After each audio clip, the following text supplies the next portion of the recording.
morning. This is Rick Gleason and Don King. We're coming to you from the University of Washington, from the Region 10 OSHA Training Center. And this week we're here with the heartbeat of worker health and safety. And we're going to be talking about fall protection today. And that's a big issue, I know, for our listeners. But Don, who do we have as a guest today? Well, we have a gentleman by the name of Mark Borchardt, who is a retired or semi-retired, he'll clarify that for us, superintendent in construction. And he has come up with a product that I think can change the way we do work out in the workplace. So with that, I'm going to let Mark introduce himself a little bit. Give us a little bit of your background, Mark, and then how this came about to becoming Anchor Tabs Northwest. Okay, well, thanks, Don. Yeah, thanks for having me on, Rick and Don. Appreciate it. Anyway, I have been in the construction industry since I was 19 years old, so for about 44 years, and a superintendent for 30. And, I retired a few years back, and I, talking to a few of my old cronies, there's still a real need. We've been doing the same thing for 30 years for fall protection. And, in 98, 80% of the falls, both deaths and non-fatal injuries were, about 80% of it was from falls. And by 2008, we've gotten that down to about 40%. But you know what? It costs just as much money still, and we're still hurting people. So, if you ask yourself, what's good enough? Well, zero's good enough for me. And that's what I'd like to shoot for. So, unless we get better, we can't be better. So I started thinking about this, and I said, we do this all wrong. And, one of the things, like when I do presentations, I like to ask the guy, they say, hey, you guys ever made a rope swing or had a rope swing when you were a kid? And just about everybody raises their hand, and I said, well, do you tie the rope to the trunk of the tree? And, I usually elicit a few laughs with that, but if you think about the way we've used nylon straps for 30 years, that's exactly what we still do. Is, if we have a 40-foot column-to-column bay, and we put a strap at the column and think we're good, but then the guy hooks onto that and he walks 20 feet away to the middle of the deck to work. And, the funny part, not funny part about it, but funny, peculiar part about that is that OSHA says no more than 6 feet fall. But if you're 20 feet away from your anchorage point, you're going to fall more than 6 feet. And then OSHA makes many references to what's incorporation by reference, but they make many references to ANSI V359.1. And they basically say if you follow the manufacturer's instructions for use and installation, you'll meet the OSHA regulation. But guess what? Every manufacturer of fall protection gives you a range of about 30 degrees underneath an anchorage point. And they say you must prevent a pendular fall. So if a guy is 12 feet up, you can only be 10 feet away from that anchor point. So when people are using straps these days, and I've talked to several of the compliance officers, and they say if they see it, they'll cite it. So, I go back to a thing, the truth of the matter is it's about 8% is what the fall rate is in jobs over $20 million. And why that is, I'm not quite sure, but it's a statistical fact. And, I lost my train of thought. So I keep talking to these guys and going, hey, the point is we need to get the anchor away from the column. Because when you're in a swing fall, you're going to impact that column with the same force that you will if you just fall to the deck below. So I got to talking, and we said, well, you know what? We really need to get the anchorage between the columns. So when the worker falls off, he swings into free space. And now, we're going to prevent that serious injury of impact. I thought it was kind of an interesting point. I heard that there's never been an actual recorded death of anybody who was wearing a personal fall arrest system. But many, many, many serious, expensive injuries still occur, and tragic ones where people don't return to work. And, so anyway, how it came about is we said, well, gosh, let's, what can we do here? And so I had a couple ideas over my lifetime, and, being busy working, I never did anything with them. So when I retired, I said, I'm going to come up with this thing and develop it and build it. And so I did. So, I have an anchorage for steel decks, which basically installs in about, if you use a ply punch, in about 30 seconds. If you use a little battery grinder, it takes about 2 minutes. And, you're pretty much, got an installed anchorage, for very, very, inexpensive, amount. And this month I just am launching my concrete drop-down box for concrete decks. And they're very inexpensive. So the nice part about this is you can also ground connect if you have a permanent anchorage up there or a rigid anchor. So, if you kind of figure that out of the falls that we're having these days, 20% of them are falls off ladders, both deaths and non-fatal injuries. Now, with a new anchorage like what I produce, we can target the ladder injuries. Now, we all know that, portable ladders are a necessary evil, part and parcel of construction. We're not going to get rid of them, but if we can, narrow or minimize the use of where we have to use them, we're making progress towards zero. So, zero injuries. So that's kind of what started all this. And, we've been talking about it for years of, designing safety into buildings. And NIOSH has been a real big supporter of that. And, they worked with the U.S. Green Build lead, and in 2015 they actually got a pilot program started. It's called Prevention Through Design. And with about a 20-minute online video, you can add a Prevention Through Design credential to your LEED certification. And, basically that's a design review with your building owners, maintenance and operations people, and under falls from height, what it says is use permanent anchorage where appropriate. Because what's coming down the pipe here, guys, is in 2015, OSHA was finally, since 1990, they were on the verge of getting the new, what they call final rules for slips, trips, and falls signed into law.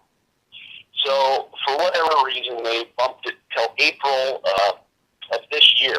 Well, unfortunately, that didn't happen or hasn't happened, and the director of OSHA came out and said, well, we've actually pulled it again without any real explanation other than the caveat that OSHA has every intention of getting that signed into law by the end of this president's term. So what that will do for us, or what that does for the industry, is that currently building owners and general industry operate under Regulation 1910. And in the construction industry, we work under Regulation 1926. But what will happen once this new rule is signed into law is all general industry, owner, maintenance and operations, everybody is going to comply to 1926. So there's going to be a big move in the market to actually, which will force building owners to do the right thing, and that's provide protection for their fall protection, or for their workers, say, climbing ladders and working above a ceiling, servicing a piece of equipment, changing a filter, diagnosing a PC board. And now we have the option to put an anchorage there for them. And, these new retractables, heck, they operate in 24 inches or less. So now if a guy's up on a ladder 4 feet, he's tied off, he's working on a BAV or a piece of air handling equipment, he falls off the ladder, he's not even going to hit the ground. So it's really interesting, and I think it's fantastic that we're moving towards something better. And, right now there's about 5 products on the market that all do kind of the same thing, and they're all fantastic. You know, there's several of them which are proprietary, and they take a receiver and then a removable insert. But the nice part is you can connect from the ground, so you eliminate that fall off the ladder potential. And the nice thing about my product, Anchor Tabs, and where I think is a little bit better than everything else out there, is that it's a universal anchor. You can use any of the major manufacturers' ground connect poles, and they all make them. They all have some iteration or version of a ground connect system. So, you know, that's kind of where I'm at on it, and what I've been trying to do, and sort of move with the market here, and try to get out and meet with contractors and educate them, you know, that there's a better way to do things. And, you know, and again, like I said in the beginning there, you know, if we want to get better, we have to lead better. I think I said be better, but we have to lead better. And that means, you know, we need to get these corporate, you know, construction people and the building owners and stuff to see that for, you know, reasonably close to what we're paying now for safety anchorage points and the way we do things, for just fractionally more or about the same price, we could do something much better. And I think that's really what the message is here, is that, you know, we need to keep moving ahead and not just stand in the same place, which we've done, you know, for I think quite a few years. Absolutely, Mark. And it is interesting. I think the OSHA, as you mentioned, the 1910 subpart D walking and working surface rule, I mean, they worked on it for 25 years, and then when they pulled it last year, at least temporarily, was really surprising. But I do hope that will be coming out, and that will be the, you know, the impetus to get people thinking about this.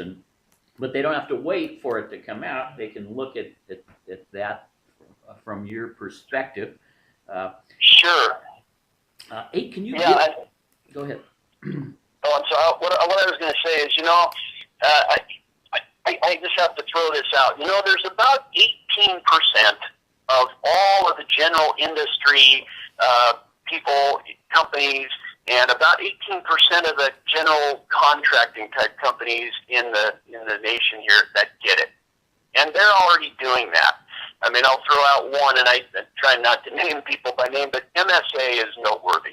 They were voted the most ethical company in the world last year. And, you know, MSA is also a safety company, but, you know, on a portable ladder, like I had talked about, working up in the ceiling or something, you don't need to have fall protection. You're on a portable ladder. But they, in their safety regulations, they say it's required. So they have anchorage points when you have to climb a ladder and service a piece of equipment. I mean, that is beyond compliance. That's doing something that is sustainable and something that's, in my opinion, the right thing to do as humans here, and that's protect people's lives. Yeah. Well, this is so good, Mark. Now, I understand that you do already have some of your product being used in Washington and California. Is that correct? I do. I actually have some of my anchors are in the new Wilshire Grand down in L.A. I've got about 1,700 of my anchors are in the Amazon buildings here in Seattle. Lincoln Square Tower out in Bellevue used about 1,000 of my anchors. Those are both steel buildings. But I'm just launching my anchorage for concrete buildings. Great. So I've got some real good feedback from the contractors here. I've got meetings scheduled all next week and the week after with contractors to present basically this same case. This is my presentation.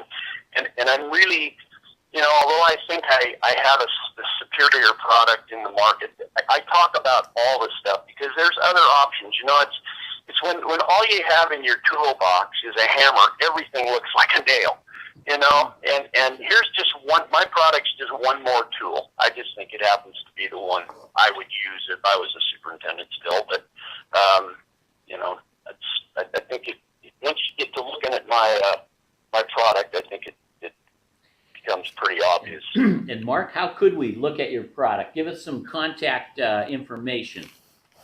Yeah, so you can go online and look at my webpage, which is fairly complete, still under construction. It might be another couple of weeks till I get all the new stuff on there, but it's just anchortabs.com, ANCHORTABS.com. And that'll get you there. And I'm a 100% made in the USA product. My plastics are recycled plastic. It's all made here. So I also believe that we need to try to bring work back to the U.S. So that's another one of my missions. Oh, Mark, this has been great. It's been very informative. Just talking about the ANSI code, talking about the OSHA code, talking about the standard of care in construction. So we very much appreciate you being with us and allowing us to have you on today. This has been Rick Gleason and Don King in the heartbeat of worker health and safety from the University of Washington, Region 10 OSHA Training Center. Don, you got any last thoughts, words of wisdom, quotations you could end us with? Well, I think what Mark is discussing and bringing about reminds me of something that Prince Philip said: change does not change tradition, it strengthens it. Change is a challenge and an opportunity, not a threat. I like it. All right. Yeah. Very Don, good. Thank you. And Mark, thank you so much. And thanks for the contact information. And good luck to you out there to prevent falls in construction. Take care. And to all of you out there, aloha.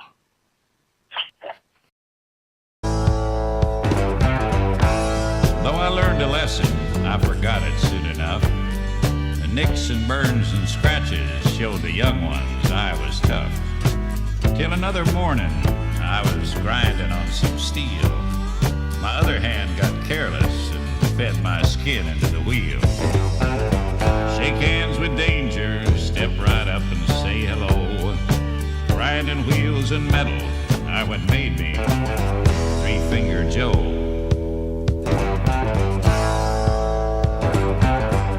I've seen mechanics burning, and I've seen them take a fall just to save themselves a minute. I've seen them lose it all. I've watched them courting trouble, seen them take a chance and lose. They get careless for a moment, spend a lifetime with the blues. Shake hands with danger. Shake hands with danger. Shake hands with danger. Shake hands with danger. Shake hands with danger and some friends I used to know. Compared to them, I'm lucky to be just Three-Finger Joe.